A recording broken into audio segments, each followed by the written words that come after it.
Olá, sejam bem-vindos! Hoje, o nosso papo é sobre um dos pilares do pensamento ocidental, a ideia de justiça. E a gente vai olhar para isso através da lente de ninguém menos que Aristóteles. Pode parecer um tema antigo, mas acredite, ele define muito do nosso mundo hoje, das nossas leis e até do que a gente considera certo ou errado. Então, vamos nessa! Para começar, Aristóteles joga uma pergunta no ar, uma pergunta fundamental. De todas as qualidades que uma pessoa pode ter, qual é a maior, a mais importante? A gente poderia pensar em várias, né? Coragem, sabedoria, generosidade, são todas incríveis. Mas, para ele, tinha uma que estava acima de todas as outras. E a resposta dele é direta, a justiça. Mas o pulo do gato não é só isso, é o final da frase, em relação ao nosso próximo. Isso muda tudo. Quer dizer, para Aristóteles, a justiça não é algo que se pratica sozinho, meditando no alto de uma montanha. Ela só existe e só faz sentido quando a gente convive, quando a gente se relaciona com outras pessoas. É, por natureza, a virtude social. Ok, então como é que a gente entende essa ideia tão gigante na prática? Bom, Aristóteles foi esperto. Ele quebrou o conceito em duas partes para facilitar. Primeiro ele olha o todo, o que ele chama de justiça universal, e depois ele dá um zoom, vai para o detalhe, para a justiça particular. Funciona assim. De um lado, a justiça universal é a ideia de ser uma pessoa legal, sabe? Alguém que respeita as leis da comunidade, que age de forma correta no geral, é a visão macro. Mas é do outro lado, na justiça particular, que a coisa fica mais concreta. É aqui que a gente lida com os problemas do dia a dia, como as coisas são divididas e como a gente conserta os erros.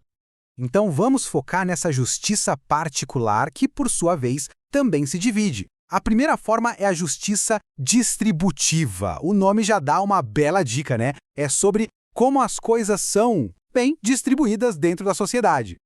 A pergunta aqui é bem direta. Como é que a gente divide o bolo? E não estamos falando só de dinheiro. Pense em cargos públicos, em reconhecimento, em honras, tudo aquilo que uma sociedade tem de bom para oferecer e que precisa ser repartido entre as pessoas. Como fazer essa divisão de um jeito justo?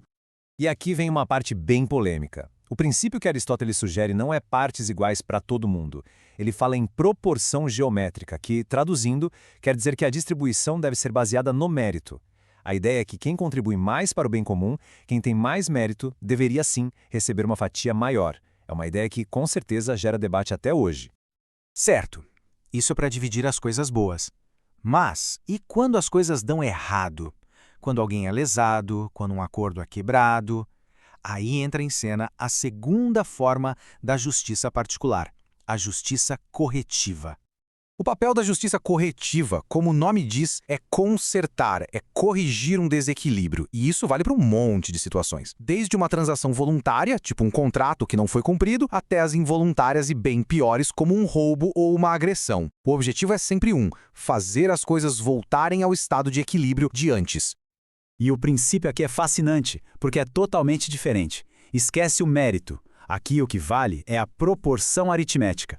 Imagina um juiz com uma calculadora. Ele não quer saber se a pessoa A é mais importante que a pessoa B. A conta é simples. Qual foi o ganho indevido de um e qual foi a perda do outro. A função do juiz é zerar essa equação, tirar de um e devolver para o outro, restabelecendo a igualdade numérica. Bom, até agora a gente tem um sistema bem organizado, né? Mas Aristóteles era um cara pé no chão. Ele sabia que a vida real é bagunçada, é cheia de detalhes. E isso nos leva ao último conceito, que é talvez o mais genial de todos: a equidade. Pensa só, as leis são gerais, elas são feitas para valer para todo mundo. Só que, e quando a gente aplica essa lei geral ao pé da letra, num caso muito específico, e o resultado é uma tremenda injustiça? A lei foi seguida, mas o resultado foi ruim. O que a gente faz?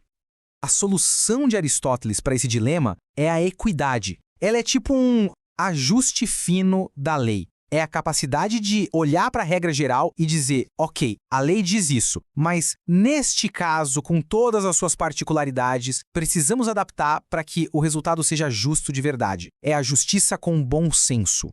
E a forma como Aristóteles define isso é brilhante. Ele diz que ter equidade é se perguntar: se a pessoa que criou essa lei estivesse aqui, agora, olhando para essa situação, o que ela faria? É sobre entender o espírito da lei, a intenção por trás dela e não só aplicar a letra fria de forma cega. Então, para a gente amarrar as pontas, a justiça para Aristóteles é a maior das virtudes sociais, Na vida real, ela aparece de duas maneiras: a distributiva, dividindo o que é bom com base no mérito, e a corretiva, consertando o que deu errado. E acima de tudo, como uma rede de segurança, está a equidade, a ferramenta que garante que a lei não se transforme em injustiça. E pode parecer coisa de mais de 2000 anos atrás, mas essa estrutura é absurdamente atual. Pensa nos debates que a gente tem hoje sobre distribuição de renda, sobre reforma tributária, sobre sistema de justiça criminal. No fundo, a gente ainda está discutindo as mesmas questões de justiça distributiva, corretiva e a necessidade de equidade que Aristóteles já tinha mapeado.